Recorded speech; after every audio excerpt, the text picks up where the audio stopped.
Hi folks, welcome back to another video in this self-publishing series.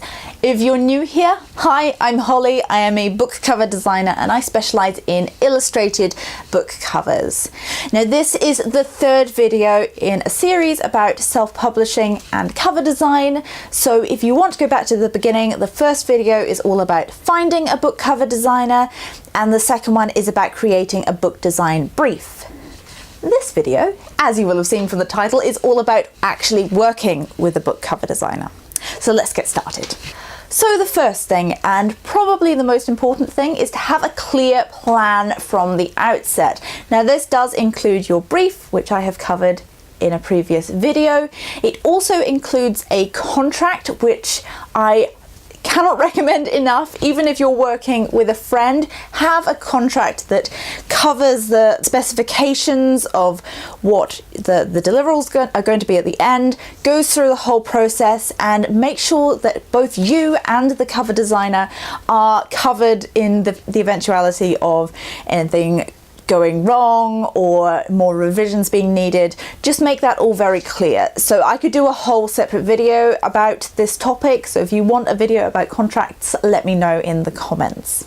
Connected to all of this is making sure that you both know what the goal is with this book, whether it is to make sales, whether it's just to have a beautiful cover to go with your book, or whether it's to give to friends and family. There are many different goals, but for most people it is being able to sell books to a specific audience. Knowing exactly what kind of deliverables are needed at the end is also super important. So the dimensions of the book, it's really key to know that up front, just because, if your designer makes a cover that is for this shaped book and it turns out to be a wider format, then something's going to get cropped or there's going to be some weird white space going on in different places. So just be aware of that, and if you can get that information up front or as soon as possible, that is always best. Having a timeline for the project is also super useful. So having a final date for those files to be delivered,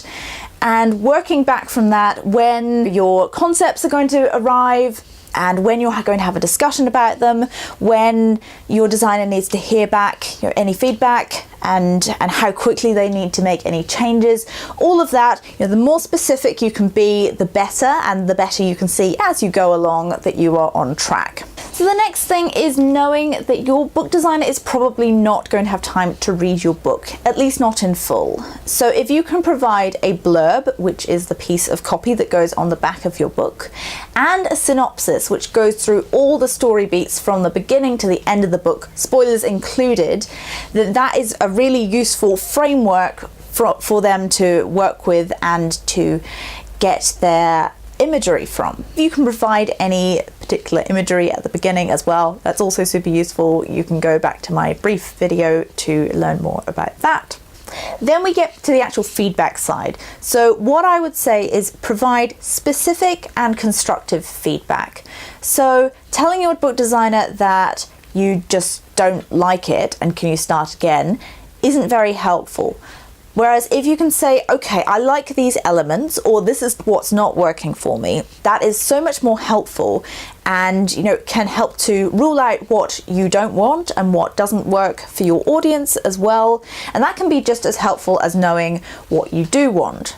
Now, obviously, if this goes on for too long, it might result in more revisions, and if you go outside the scope of the project, you may end up paying extra for that. So again, the clearer and more specific you can be with your feedback and your criticism, the better it's going to be for everyone and your wallet. It's also worth noting that if you've paid a professional book cover designer to do your design, then they are the professional in this situation. You know your book best, but they know design best. So long as you both know the audience and what their likes and dislikes are, then your designer should be able to come up with a good design for that. And it's also worth thinking about your personal preferences and whether or not they intersect with your audiences, because your cover designer might come up with a cover, maybe it's purple and you don't like purple, but actually purple is perfect for your target audience. So just saying to your cover designer, I don't like purple, can we change it? saying, okay, I don't like purple, can we try something that is similar so that we can get something that I like and is also suitable for the audience? Personal preferences are a tricky one because obviously it's your book and it's very dear to your heart. You've spent months, maybe even years working on this manuscript, so you want it to be right and to look as you imagine it should look. But at the end of the day, if your goal is to sell books, the main thing is to have a cover that will do just that. And sometimes that doesn't coincide with your particular aesthetic sensibilities. So just be aware of that and know that you may have to put some of those aside in favor of selling more books in the long term. I know this is a really hard one to get your head around and to sort of separate your heart from, because like I said, it's a super personal thing and it's tricky. It really is. But the more clear and communicative that you can be with your book cover designer, if they know that you're not quite happy with it or it doesn't quite suit what you like, they're, I'm sure, going to do their best to make it as good as possible for you as well as your audience. And know that it isn't a battle between you and your cover designer. You really should be working towards that same goal. So it is a collaborative effort. You're both experts in your respective fields. And for this reason, I would say get on Skype, or at the very least have a phone call with them, because it's very difficult to communicate tone in an email. You can often come across as quite passive aggressive, and likewise your book designer might come across as a little passive aggressive, and nobody likes that.